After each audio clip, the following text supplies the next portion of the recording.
3 days ago, this paper came out. Now, it might seem pretty dull and not very exciting, and that's so often the way it is.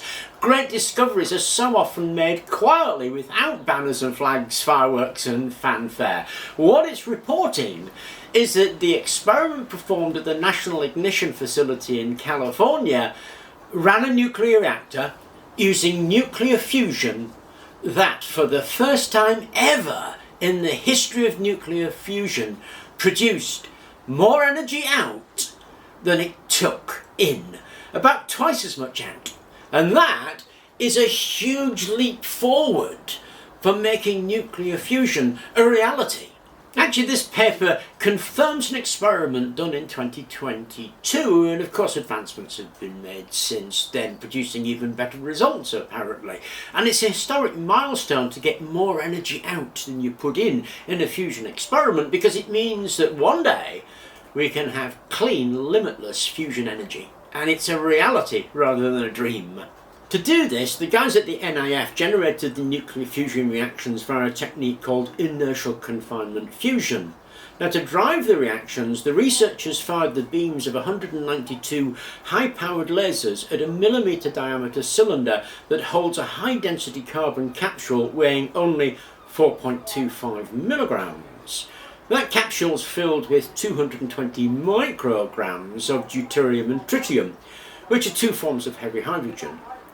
When hit by the lasers, the cylinder, which is known in the field as a holarum, acts like an extremely powerful X-ray oven, and it's designed so that the X-rays uniformly bombard the surface of the fuel capsule. That process heats the capsule and causes the fuel to implode, leading to a pressure of something like 600 billion atmospheres and a temperature of 151 million degrees centigrade.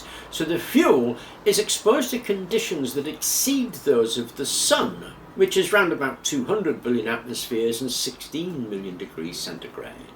These conditions are clearly sufficient for the deuterium and tritium atoms to fuse into helium and release energy. There are two kinds of nuclear energy: nuclear fission and nuclear fusion. Nuclear fission is where you break things apart and it releases a lot of energy. Nuclear fusion is where you force things together and equally it creates a lot of energy. Now, what you're forcing together is the nucleus, the centre of an atom. So you want to strip away the electrons and you want the centres of the atoms, and when you push them together, of course those centres are both positively charged. They want to push apart again. You need to overcome that initial long-range push apart so they get close enough together so that the nuclear interaction will pull them together and the strong nuclear force will make them smash into each other. Now, what we use a lot, or what is used a lot, is hydrogen. Hydrogen is one proton, and a more favoured one is deuterium, or heavy hydrogen, which is one proton and one neutron.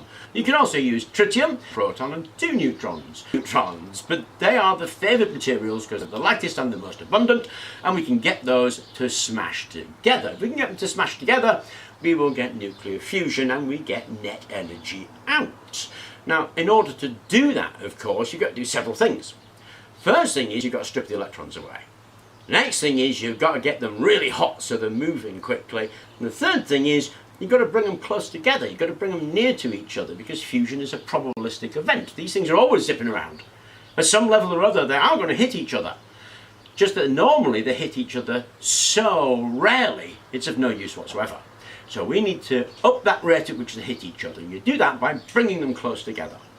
Now, there are three kinds of hot fusion. What we're trying to do is mimic the processes that go on in the sun, and we do that by creating, one way, a large magnetic field, and that's in a device called the tokamak. It creates a large magnetic field.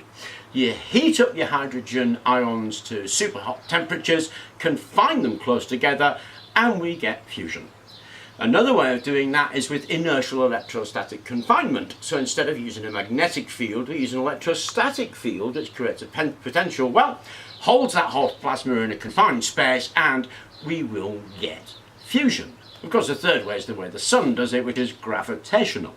Of course, there are a whole host of other methodologies, usually going under the umbrella of cold fusion, and these include things like lattice and trained fusion and muon catalyzed fusion. But The hot fusion techniques are the ones that are looking more promising for our current stage of technology, with the US obviously announcing this major breakthrough, but France and England, using tokamak research, say they aren't very far behind that, whereas the more esoteric processors have got a bit of a way to go. But it is clearly a very important field, with billions of dollars being poured into this development because of its future promise. Now, whenever you hear the word nuclear energy, of course, we think of nuclear fission, that very different kind of energy, and the problems associated with that in terms of waste generation, disposal and storage. When it comes to nuclear fusion, you're not talking about anything like the amount of reactants used. In order to compete successfully with a nuclear fission plant, a nuclear fusion plant would use something like 4 or 5 grams of material. So they are orders of magnitude different in terms of how you would approach them for the safety aspect and the pollution aspect that really, to a degree, has dogged the nuclear industry, courtesy of things like Chernobyl and Fukushima. Anyway, it was an extremely exciting paper to read. I hope you enjoyed the update. Thank you very much for watching, and please do remember to like and subscribe.